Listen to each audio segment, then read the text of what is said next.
ইতিহাস বলে প্রত্যেকটা অভ্যুত্থানের পর পর বিএনপি লাভবান হয়েছে, ঠিক না? এই নিয়ে দেশে 3টা অভ্যুত্থান হইলো। সবচেয়ে বেশি লাভবান যদি কেউ হয়ে থাকে তাহলে বিএনপি। প্রথম অভ্যুত্থান, সেনা অভ্যুত্থানের পর পর বিএনপির জন্ম হয়।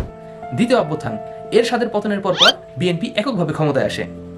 3 নাম্বার, 24-এর এই অভ্যুত্থানের পরে বিএনপি এককভাবে পুরো বিশাল সংখ্যার একটা আসন নিয়ে ক্ষমতায় আসে। কিন্তু আমরা তার পরের ইতিহাসটা ভুলে গেছি।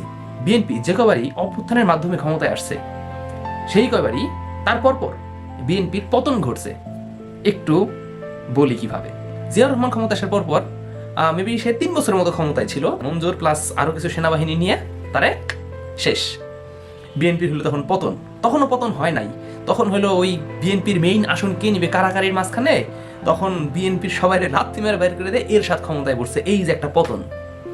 দ্বিতীয়ত, এরশাদের পতনের পর যখন বিএনপি ক্ষমতায় আসছে, তারপরে কিন্তু বিএনপি ক্ষমতায় বসে নির্বাচন করছিল। যখন আবার নির্বাচনের টাইম হয়েছিল, সেই নির্বাচন সবাই বয়কট করছিল।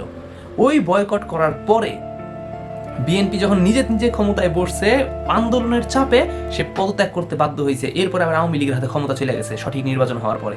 এই একটা দ্বিতীয় পতন। ভাই, হিস্ট্রি কি রিপিট হবে?